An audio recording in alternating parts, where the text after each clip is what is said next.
హైదరాబాద్ అనేది ఒక హైదరాబాద్ ప్రజలకు సంబంధించి కాదు, తెలంగాణ ప్రజలందరికీ గర్వకారణమైన ఒక ఐడెంటిటీ హైదరాబాద్, సికింద్రాబాద్ జంట నగరాలు అంటే మనం చిన్నప్పటి నుంచి వింటున్న మాట.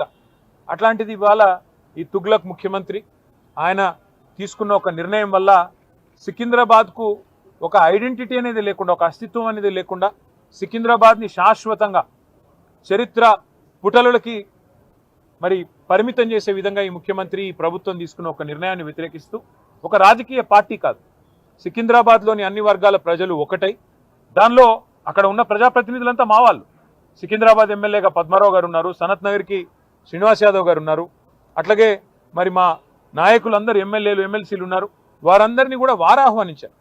సికింద్రాబాద్కు సంబంధించిన పుర ప్రముఖులు, సికింద్రాబాద్కు సంబంధించిన మరి సికింద్రాబాద్ ప్రేమికులు వారు ఆహ్వానించి సికింద్రాబాద్ అస్తిత్వాన్ని మరి ఇక్కడ పుట్టిన బిడ్డలుగా మరి మీరు కదా కాపాడాలి, ఈ ప్రభుత్వం తుగ్లక్ పనులు చేస్తుంటే మీరేం చెయ్యరా అని వారు మీటింగులు పెట్టి పిలిస్తే మేము మా పార్టీగా పోయి చెప్పినాము. ఏం చెప్పాము? ఈ జంట నగరాలు జోడెద్దులు, ఈ జంట నగరాలకు స్పెషల్ ఐడెంటిటీ ఉన్నది. లష్కర్ అంటారు, పట్నం అంటారు, ఇట్లాంటి అస్తిత్వాన్ని దెబ్బతీయకండి, అనవసరంగా తుగ్లక్ పనులు చేయకండి.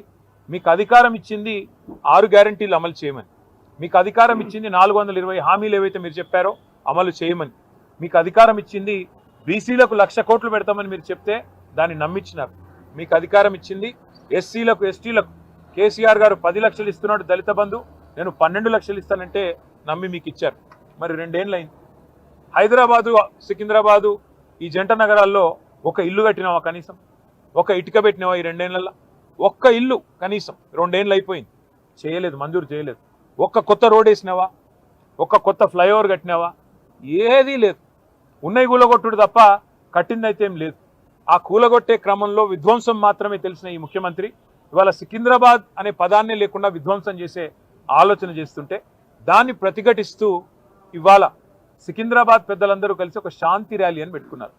దానికి మమ్మల్ని అందరినీ ఆహ్వానిస్తే ఇవాళ ఉదయం అందరం తెలంగాణ భవన్లో సమావేశం అవుదాం, ఇక్కడ సమావేశమై మన గౌరవ ప్రజాప్రతినిధులందరం కూడా కలిసికట్టుగా పోదాం, సంఘీభావం చెప్దామని చెప్పి మేమందరం ఇక్కడ చేరుకున్న తర్వాత మాకు తెలిసింది శ్రీనివాస్ యాదవ్ గారిని హౌస్ అరెస్ట్ చేసే ప్రయత్నం చేస్తున్నారు, పద్మారావు గారిని హౌస్ అరెస్ట్ చేసినారు, మిగతా మన కార్పొరేటర్లని, మిగతా మా నాయకులని దాదాపు 8,000 మంది మా సోదరులని, సోదరిమణులని ఎక్కడి వాళ్ళని అక్కడ అరెస్టులు చేస్తూ ఉన్నారని చెప్పి ఇక్కడికి వచ్చిన తర్వాత తెలిసింది.